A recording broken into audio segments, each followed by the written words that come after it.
Alright, so today we are finally going to put all of these pieces together and finish section 26.5, which is transformations of all our trig functions. I don't know why I don't pop that down before I start. Sorry guys. So here's our three functions we're looking at, sine, cosine, and tangent. And just a refresher of kind of what those letters do. So A for all three would affect amplitude. Amplitude's the absolute value of A. And that's going to be that kind of that max min from the midline for sine and cosine. And in terms of tangent, it doesn't have an amplitude, but you'd be multiplying all your y values, that negative 1, 0, 1, by A. So it's just going to stretch it vertically still. B is going to help determine the period. That's how often that repeats. So for sine and cosine, the period is 2 pi divided by B. For tangent, the period is pi divided by B. That's going to define your intervals. So I always put my period for sine and cosine on the 4th tick mark, and then divide my intervals evenly from there. For tangent, I'm going to put that, kind of find that period divided by 2 to get my asymptotes. I'm going to put my asymptote 2 left and 2 right. And we'll go through this when we graph too. H is going to be your horizontal shift, left or right. It's always going opposite the sine. And then K is going to shift up or down. So for sine and cosine, that's going to move your midline, K units up or down. So what I'm going to do is I'm going to go through a few graphing examples, just showing you kind of from start to finish, finding all these key features in graphing. Alright, so if we look at this first one, we want to graph and label one period for this sine function. So first of all, I'm going to have to look at my variables and kind of figure out, what's my period here. So there is no B value, so my period would just be 2 pi. Amplitude's absolute value of 4. Midline, it's going down 2. Phase shift, this is going right, pi over 4.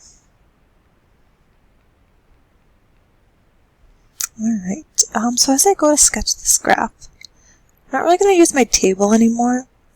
That was just to kind of get you guys familiar. You can still use it. Just kind of seems like it's a little bit more work at this point. So what I like to do is I like to deal with my y values first. So my midline is negative 2. I'm going to draw that midline on there. Then my amplitude is 4. So that means the highest this is going to go is 4 up from the midline and 4 down. So I'm going to start at my midline. I'm going to count up 4. 1, 2, 3, 4. I'm going to make that a little bolder.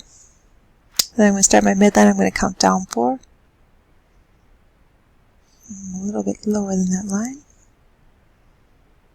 So I got 1, 2, 3, 4. And again, I'm going to make that a little bolder.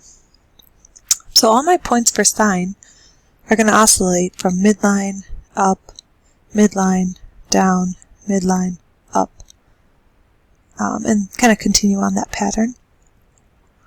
So I took care of amplitude, took care of midline. Period 2 pi, that's going to scale my x's. Half of 2 pi is pi in the middle, half of pi, pi over 2. 1 pi over 2, 2 pi over 2, 3 pi over 2, 4 pi over 2. So those are increasing at constant rates. Hopefully you recognize those as our quadrantal angles. That's what we've been using most of the time. And then this is going right, pi over 4. So pi over 4 would be half of a tick mark here. Right, a quarter is half of a half. So this is going to be moving right a half a mark. And so to graph this, I'm going to start, sine always starts at the midline, but it's shifting right a half a mark. So sine's going to start here, half a mark over at midline. Then sine goes up to amplitude, back to midline, down, back to midline. You'll notice everything is just one little half a mark to the right. I'm going to connect those. and we would be done. Alright, so next one we're going to try is a cosine graph. Cosine and sine are going to be very similar. The only difference is their starting point. Wherever that phase shift lands us, cosine will start at that amplitude, the highest point, instead of the middle. So here we've got a 2 out front, so this period will be 2 pi over 2, or just pi. That amplitude will be 3/2. Midline will be -2 again. And then phase shift will be left, pi over 2. So the fact that I'm going left, I'm going to give myself some space to the left. We're going down 2, so I'm going to give myself some more space down.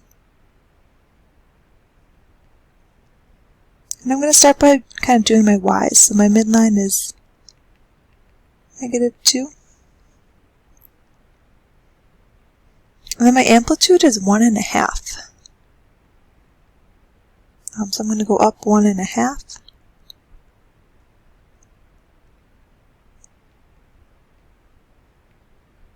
I'm going to go down 1.5. And that's where all my action's happening.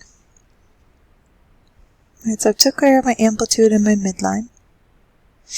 My period 4, or my period pi goes on the 4th tick mark. So we got pi. Half of that is pi over 2. Half of that is pi over 4. That's what I'm counting by. 1 pi over 4, 2 pi over 4 reduces to pi over 2, 3 pi over 4, and then 4 pi over 4 reduces to 1 pi. So again, I had you guys write the quadrantal angles, divide them all by 2, or multiply by 1/2. You would have gotten these same numbers. So you can still do that. I'm not telling you you can't. I just feel like at this point we don't really need the table anymore. But if by all means you like the table, please use the table still. And then the only other thing that's going to be different is our starting value. So even if you do the tables, the phase shift, I wouldn't use the table. I would just count. So left pi over 2, I'm going to be going left 2 tick marks.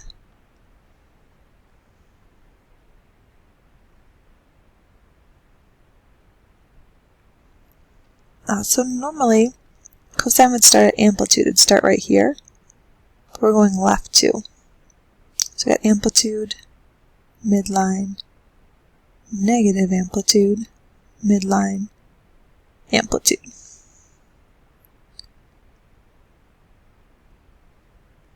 So it's kind of nice once you get that starting point. It's a very repetitive graph, sine and cosine. And that would be our cosine function. Alrighty, last one up is tangent. So tangent's a little different. Tangent we've got,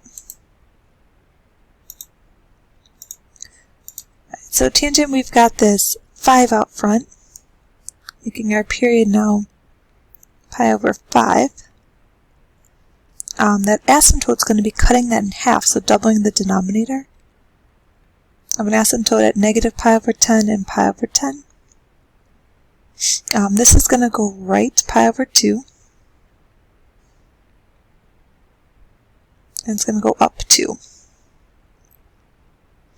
Alright, so when I graph this one, I'm going to give myself some space.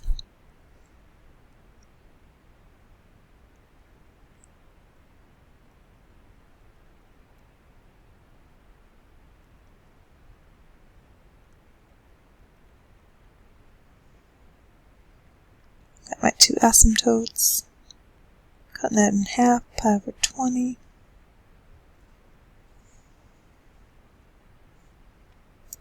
Alright, so once I have those scales, I'm going to have to figure out where my asymptotes are going to move. Right, so negative pi over 10 are my original asymptotes. And those are going right pi over 2. So this one's kind of tricky. Pi over 2 is like 0.5, 1/2, right? Our scale is 1/20th.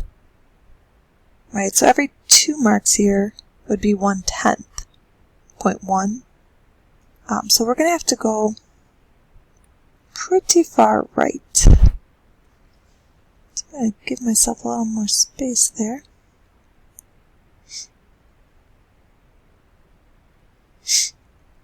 Alright, so this would be 0.1, 0.2, 0.3, 0.4, even more space. 0.5. So again, kind of a crazy one. Your test is not going to be this dramatic. It'll be just like 1 or 2 marks.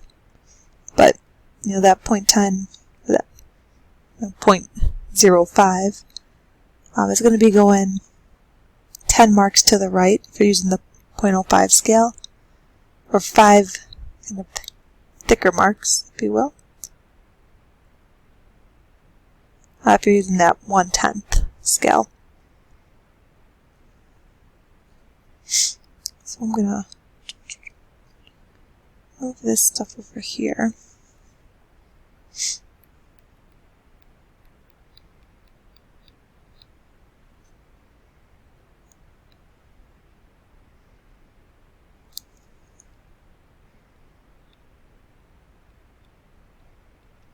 So if I'm going by this, 0.05, that 1/20th, just going to be 10 marks to the right.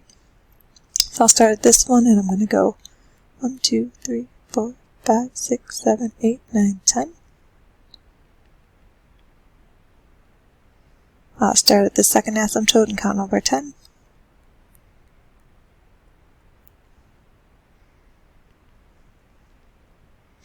If you wanted to continue your scaling, this is counting by 1/20th.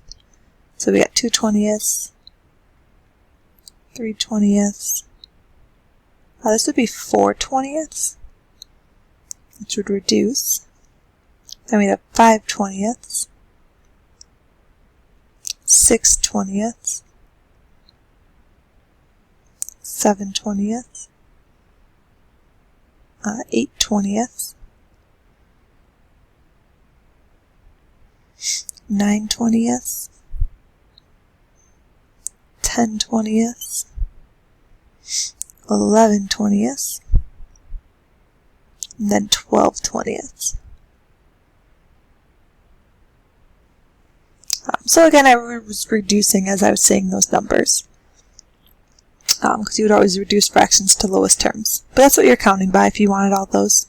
And again, I'm not going to give you anything that's more than just a couple marks on your test coming up. So then once we have that, we've got to figure out those y values. And so their y values are normally -1, 0, 1. But those are all going up 2. So I'm adding 2 to all those numbers. So between those, I'm going to have a 1, 2, 3. And that would be your tangent graph. So please let me know again, as usual, if you guys have questions. I'm going to hold a Zoom session, just optional if anyone wants to sync up on Wednesday and just kind of say, hey, I had a question on that, or can you go over that, or if you just want to check in and say hi, that's fine too. If you guys are interested in joining the Zoom session and have a preference on a time, let me know. I was thinking around noon, but I'm flexible, so if there's a time that works best for you and you really want to be there, just shoot me an email and we can make that happen. Homework tonight's in the book. It's page 392, numbers 7 to 9. So this is finally the actual lesson 26.5 lesson practice.